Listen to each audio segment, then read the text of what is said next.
Hello, नमस्कार, आदाब, सत श्री अकाल and good afternoon to all of you. जो भी लोग मुझे सुन रहे हैं, मेरा नाम उत्कर्ष सिंह है और मैं हूँ टारगेट गुरुकुल से। ठीक है, अभी तक आपने मुझे काफ़ी बार हिस्ट्री लेक्चर्स में देखा होगा। इस बार मैं CUT UG पढ़ाने वाला हूँ आप लोग को। ठीक है, तो मेरा नाम उत्कर्ष सर है। ठीक है, सिलेबस एंड पैटर्न के बारे में आज डिस्कशन करने वाले हैं। ये का पूरा जो वीडियो लेक्चर होने वाला है वो एक इंट्रोडक्टरी वीडियो लेक्चर होने वाला है। क्या होने वाला है? Introductory video lecture. इस इंट्रोडक्टरी वीडियो लेक्चर में हम ये बात करने वाले हैं कि किस तरीके से हमें इतिहास को पढ़ना है। ठीक है, तो बेसिकली हमें क्या पढ़ना है? हमें पढ़ना है CUET के लिए। ठीक है, CUET UG के लिए, 2025 के लिए। ठीक है, तो हम किस तरीके से पढ़ेंगे आज सारी की सारी बातें यहाँ पे मैं डिस्कस करने वाला हूँ आपको डिटेल्ड मैनर में। इससे पहले आपने मेरे हिस्ट्री कई सारे वीडियोस कई जगह पे देखे होंगे। उम्मीद है कि आपको मेरे हिस्ट्री के वीडियोस पसंद आए होंगे। ठीक है, चलिए आगे बढ़ते हैं। आप किस प्रकार से प्रिपरेशन करेंगे अपने, और उस प्रिपरेशन में क्या क्या बातें होने वाली हैं, आज हम इसके बारे में बात करने वाले हैं।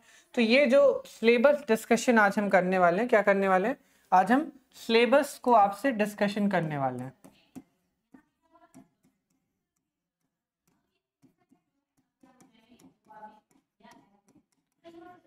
देखिए, इससे पहले मैंने CUT PG भी पढ़ाया है।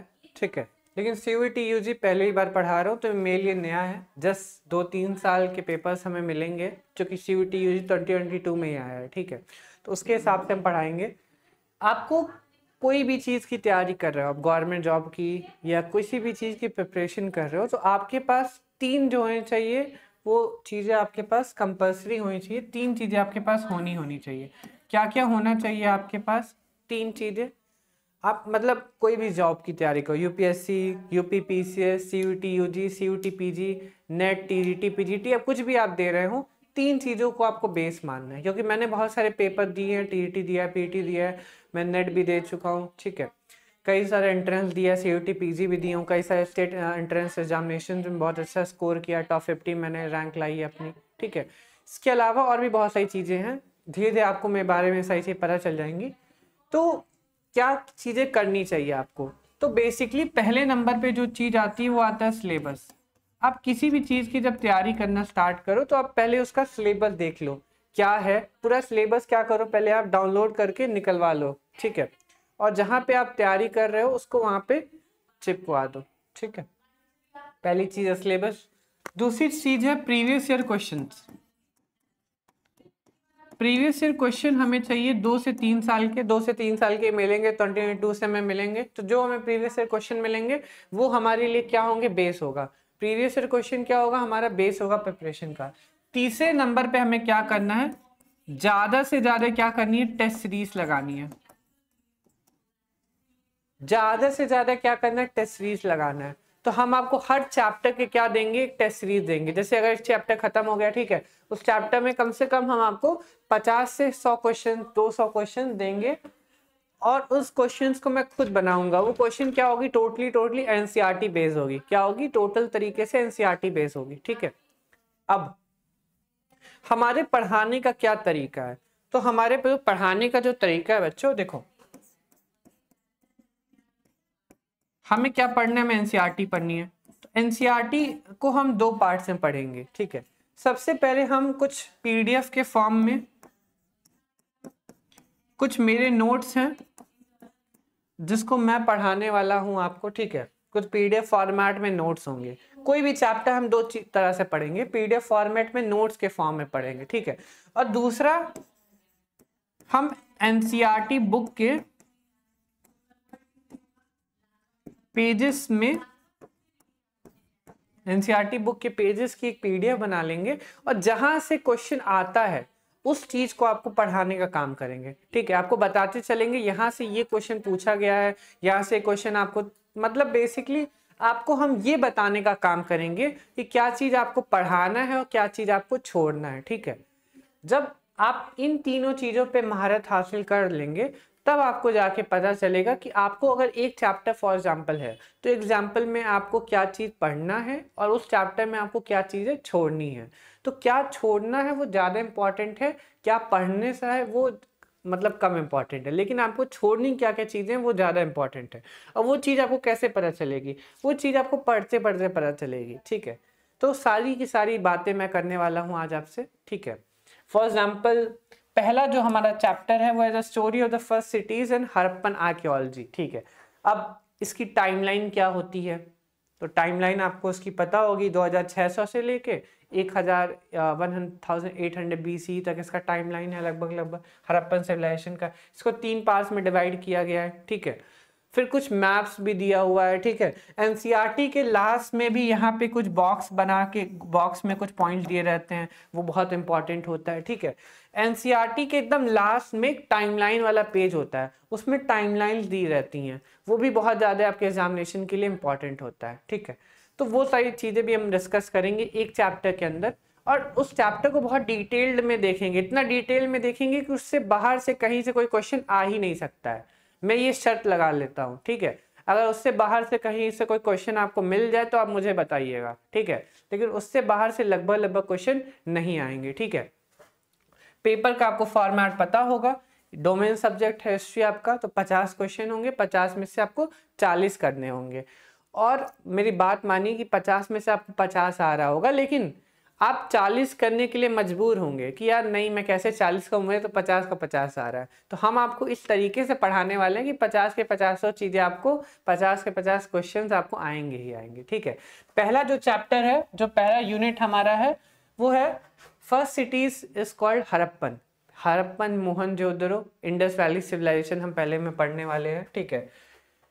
Broad overview, early urban cities, story of discovery, Harappan civilisation, expert archaeological reports on a major site discussion how it has been utilized archaeologists and by the historians, ठीक है। तो पहला हमारा जो चैप्टर है, 3 से 4 क्वेश्चन यहाँ से बनते हैं, बहुत ज़्यादा इंपॉर्टेंट है। पहला हम ये चैप्टर देखने वाले हैं डिटेल फॉर्मेट में, ठीक है, ठीक है। पहला चैप्टर हमारा है, आगे बढ़ते हैं इसी कड़ी में। दूसरा चैप्टर हमारा है political and economic history, how inscription tell a story. ये हमारा क्या है, दूसरा चैप्टर है। इसमें हम क्या देखने वाले हैं, पॉलिटिकल हिस्ट्री देखेंगे, इकोनॉमिक हिस्ट्री देखेंगे, मौर्यन एंड गुप्त की, किसकी, मौर्यंस की और गुप्त की पॉलिटिकल और इकोनॉमिक हिस्ट्री देखेंगे। जैसे हिस्ट्री कई पार्ट्स में डिवाइड होती है, क्या क्या होता है आप जानते होंगे। सोशल हिस्ट्री होती है, पॉलिटिकल हिस्ट्री होती है, इकोनॉमिक हिस्ट्री होती है, कल्चर हिस्ट्री होती है, एडमिनिस्ट्रेटिव हिस्ट्री होती है, और लास्ट में होती है रिलीजियस हिस्ट्री। तो हिस्ट्री को 6 पार्ट्स में डिवाइड होता है। सबसे इंपॉर्टेंट हिस्ट्री का जो पार्ट होता है वो 3 होते हैं, social history, political history, economic history. यहाँ पे क्या है, यहाँ पे पॉलिटिकल और इकोनॉमिक हिस्ट्री हमें जाननी है किस चीज़ की, मौर्यन और गुप्त पीरियड की, ठीक है। Story of the discovery, inscriptions and the decipherment of the script, shift in the understanding of political and economic history, except Ashoka inscription and Gupta period land grants, discussion, interpretation of inscriptions by the historian। discussion क्या करना है, interpretation मतलब क्या, अलग अलग historian अलग अलग चीज़ों को अलग अलग तरह से बताते हैं। तो हिस्ट्री में किन चीज़ों की इंटरप्रिटेशन है इंस्क्रिप्शन के रूप में, और हिस्टोरियंस ने उसकी क्या इंटरप्रिटेशन की है। फॉर एग्जाम्पल कोई चीज़ लिखी गई है तो हम उसको किस तरह से इंटरप्रिटेट करते हैं। जैसे कोई एक इंसान है, मैं हूँ, तो मैं उसको दूसरी तरह से देख सकता हूँ, कोई दूसरा आदमी होगा तो वो उसको किसी और नज़रिए से देखेगा। तो हर इंसान हर अलग अलग नज़रिए से इतिहास में हर चीज़ को देखता है। उसको क्या कहते हैं, उसको कहते हैं interpretation of the inscription bye the historians. समझ गए आप। चलो, ये हिंदी में भी लिखा है, हिंदी में भी आप पढ़ सकते हैं।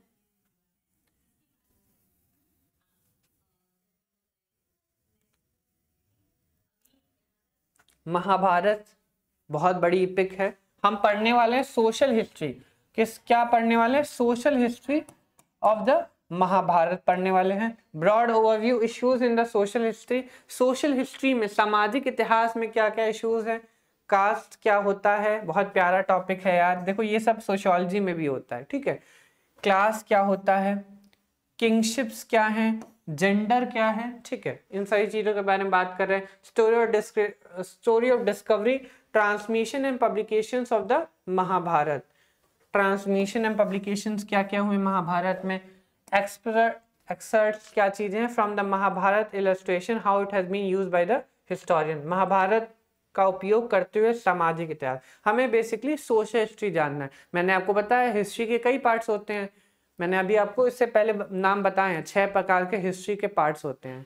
उसमें से हमें क्या पढ़ना है, महाभारत की सोशल हिस्ट्री पढ़नी है। कास्ट क्या होता है, क्लास क्या होता है, किंगशिप क्या होता है, जेंडर क्या होता है, बहुत इंपॉर्टेंट टॉपिक्स हैं, ठीक है। सोशियोलॉजी के भी कुछ टॉपिक्स इसमें टच होंगे, जैसे क्लास, किंगशिप, जेंडर वाले, ठीक है। चलो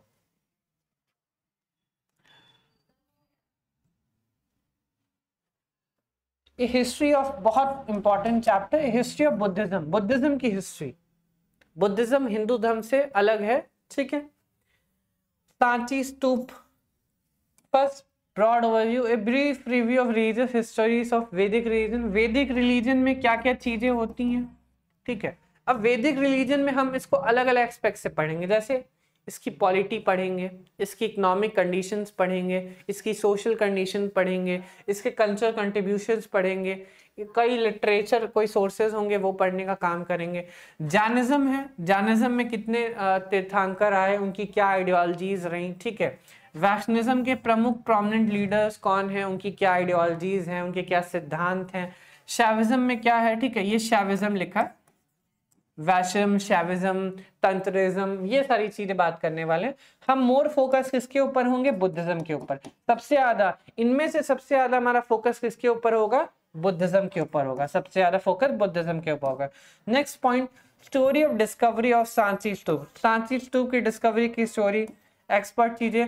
reproduction of sculpture from Sanchi, discussion ways in which sculpture has been interpreted by historian, other sources for reconstructing the history of the Buddhism।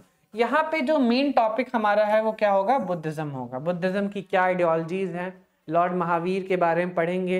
Buddhism की 3 आइडियोलॉजीज आप जानते हैं क्या क्या होती हैं, जैसे हीनयान होता है, महायान होता है, वज्रयान होता है।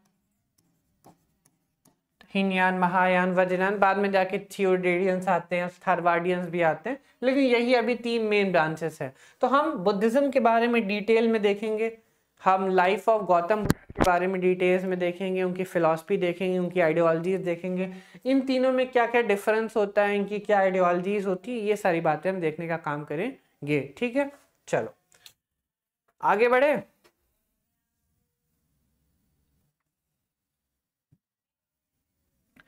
अब इसी के साथ अब हम आ जाते हैं मेरे one of the very favourite topic के ऊपर, जो मैं रात और दिन भी पढ़ा सकता हूँ, ठीक है।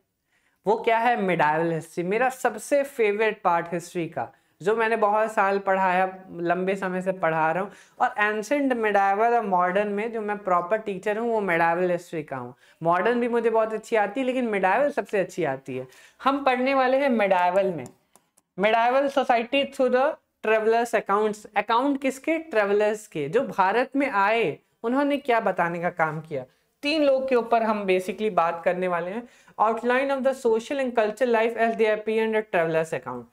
सोशल और कल्चर भारत की लाइफ किस प्रकार से थी, जो कि ट्रेवलर्स ने लिखा, भारत का सामाजिक और सांस्कृतिक इतिहास। ट्रेवलर्स ने क्या लिखा, हम इसको पढ़ने वाले हैं, ठीक है। Story of their writing, discussion of where they travelled, वो कहाँ ट्रेवल किए, ठीक है।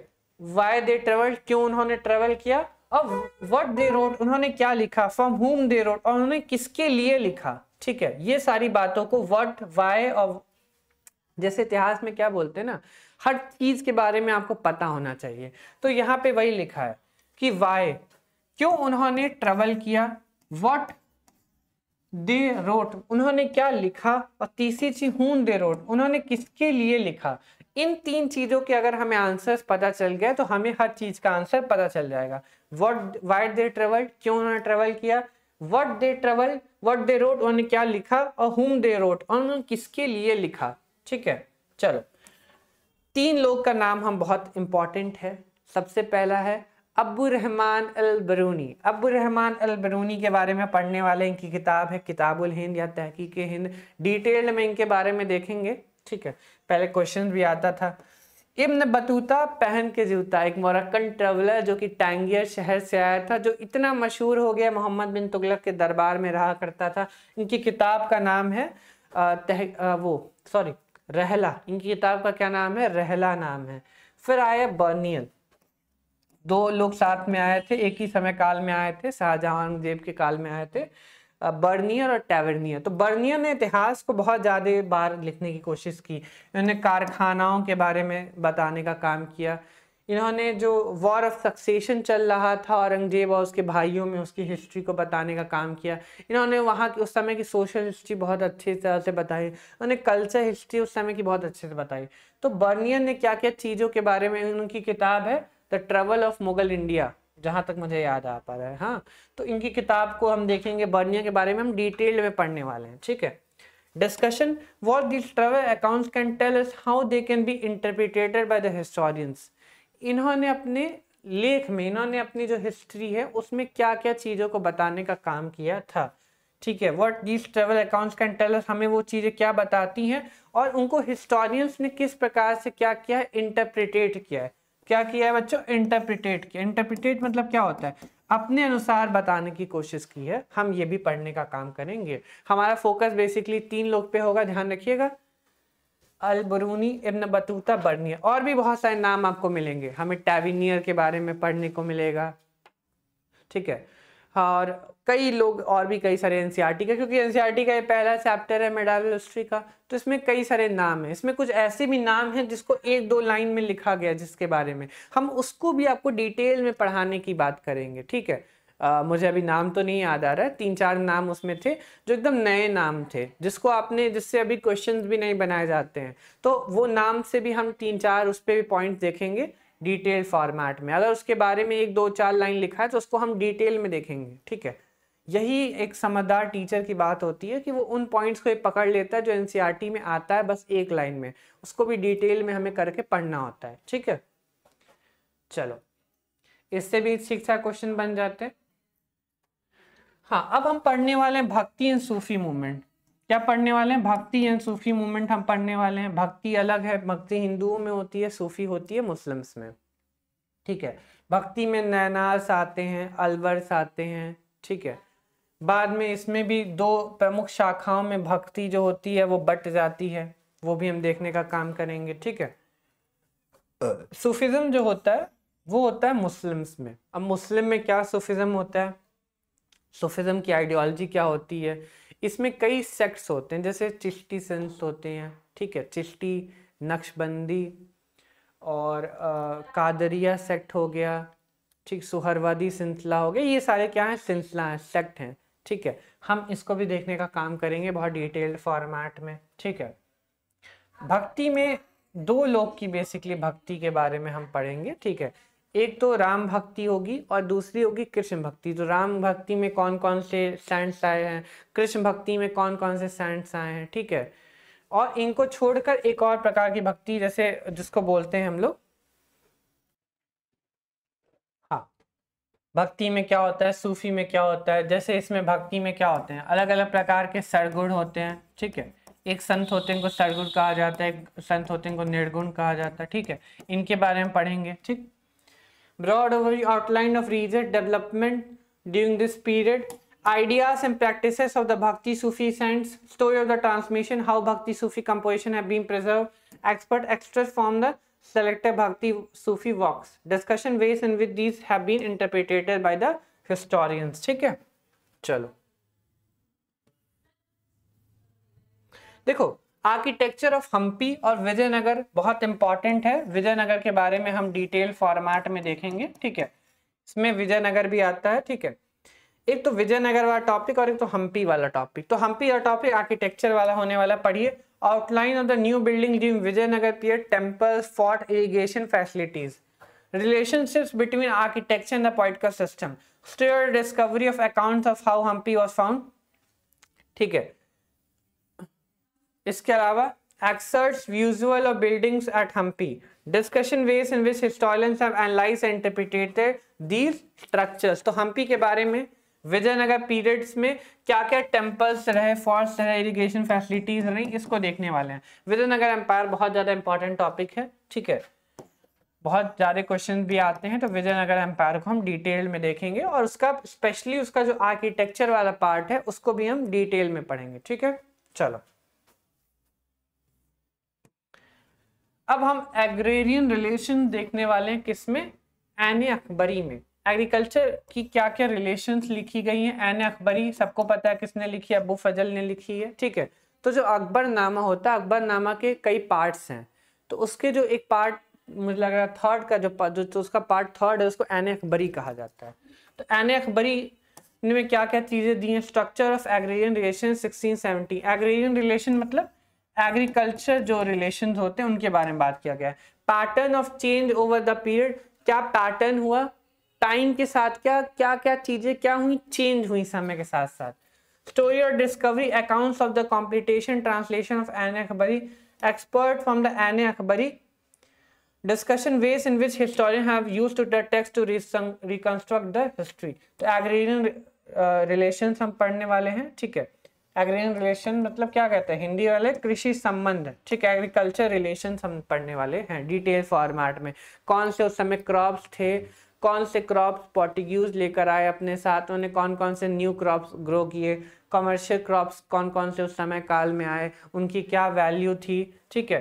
किसानों पे उन चीज़ों का क्या प्रभाव था, जमीन किस प्रकार की थी, कितनी प्रकार की जमीनें होती थी, ये सारे क्वेश्चन इसमें बनेंगे, ठीक है। हम ये सारी चीजें इसमें पढ़ने का काम करेंगे। चलो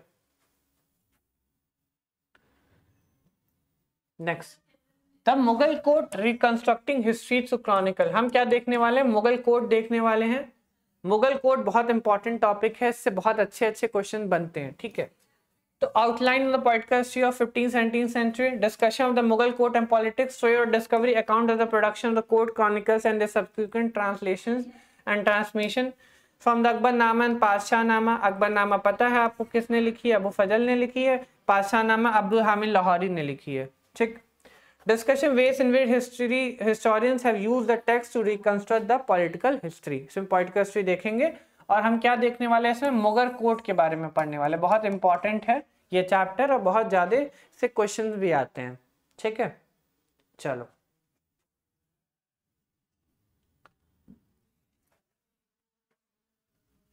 नेक्स्ट मॉडर्न हिस्ट्री पे आते हैं।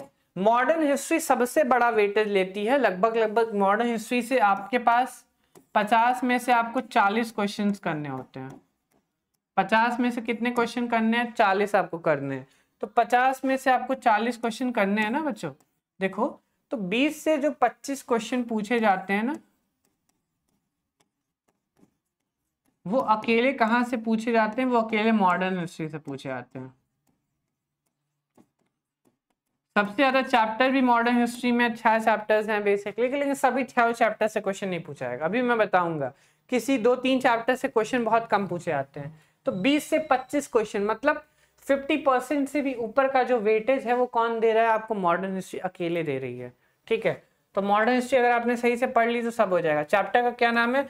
Colonialism and the rural society, evidence from official reports, life of zamindar, peasant and artisan, late 18th century, East India Company, revenue settlements, surveyors, revenue settlements, permanent settlement, mahalwai settlements, Ratwai settlement, changes over the 19th century, क्या क्या changes हुए, story of the official, an account of the why official investigation to rural society were undertaken and the types of the records and the reports produced from the Firminger's fifth report, accounts of the Francis Buchanan, बहुत important इंसान Francis Buchanan, और दूसरे कौन है? Hamilton. And the Deccan riots report, discussion what the official record tell and do not tell and how they have been used by the historian. बहुत important chapter है, इससे भी अच्छे खासे क्वेश्चंस हमेशा बनते हैं, ठीक है।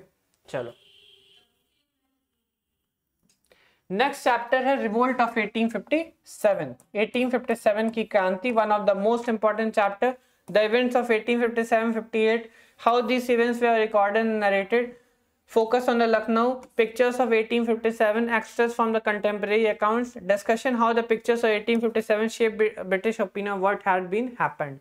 तो ब्रिटिश ओपिनियन क्या था रिवोल्ट ऑफ 1857 का, इंडियन ओपिनियन क्या था, इन बातों पे बात करेंगे। मुस्लिम्स लोग का उस समय का क्या इन्फ्लुएंस था, ठीक है। किन लोगों ने कहाँ पे रिवोल्ट किए, इनके नाम क्या हैं, उसका क्रोनोलॉजिकल ऑर्डर, कब कौन आया, किसने उस विद्रोह को दबाया, किस जनरल ने उस विद्रोह को दबाया, किस अंग्रेजी जनरल ने दबाया, वो सारी बातें देखेंगे, ठीक है। काफी सारी बातें हैं, वो हम चैप्टर के अंदर आपसे करने का काम करेंगे, ठीक है।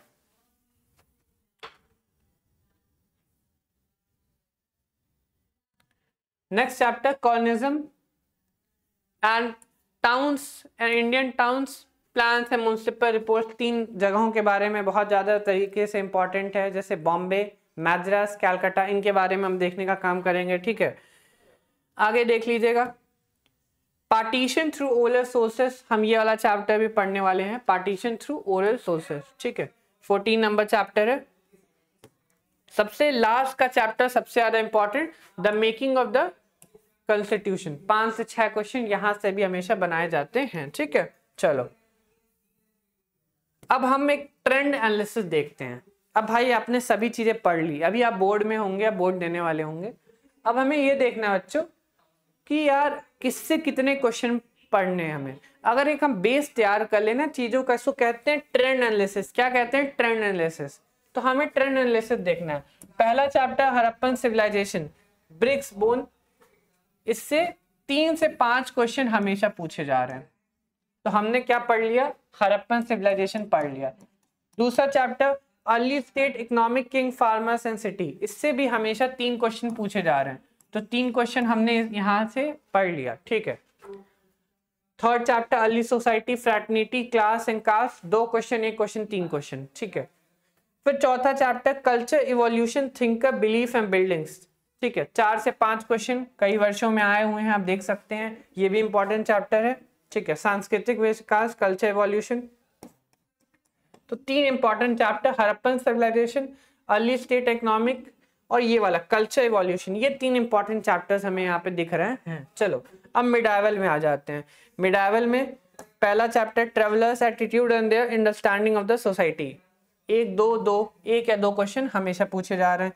फिर उसके बाद एक इंपॉर्टेंट चैप्टर है भक्ति एंड सूफी ट्रेडिशन, इससे हमेशा 3 से 4 क्वेश्चन पूछे जा रहे हैं। यहाँ देखो 3 क्वेश्चन, 4 क्वेश्चन, 3 क्वेश्चन, 3 क्वेश्चन। ठीक है, तो 4 या 3 क्वेश्चन हमेशा यहाँ से क्या किए जा रहे हैं? पूछे जा रहे हैं। ठीक है, चलो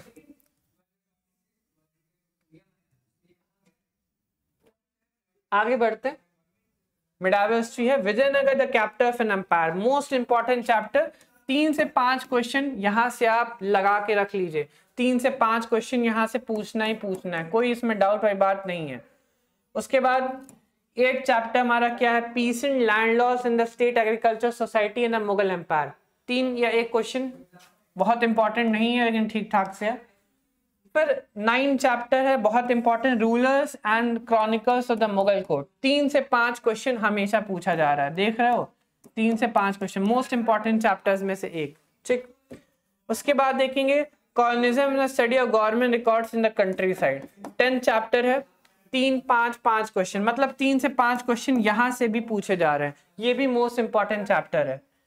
तो मोस्ट इंपॉर्टेंट चैप्टर एक ये हो गया और एक ये हो गया। ठीक है, फिर रिवोल्ट ऑफ 1857, 5 क्वेश्चन हर साल पूछे जा रहे हैं, मोस्ट इंपॉर्टेंट चैप्टर है। Colonialism, city urbanisation, town planning, architecture, ये चैप्टर मुझे लग रहा है रिमूव कर दिया गया है एनसीईआरटी से। एक ये चैप्टर रिमूव किया गया और एक शायद ये वाला चैप्टर रिमूव किया गया है, rulers and chronicles of the Mughal court. ये एनसीईआरटी से 2 चैप्टर्स मतलब सिलेबस से रिमूव कर दिए गए हैं आपके। ठीक है, आगे देखते हैं Mahatma Gandhi and the national movement, civil disobedience and ahead of him. कितने क्वेश्चन पूछे गए हैं? 7 क्वेश्चन, 6 क्वेश्चन, 6 क्वेश्चन, बहुत ज्यादा मोस्ट इंपॉर्टेंट। तो हमारे पास 3 चैप्टर तो भाई देखो बहुत मोस्ट इंपॉर्टेंट हो गए, एक ये हो गया, एक ये हो गया और एक ये हो गया। ठीक, चलो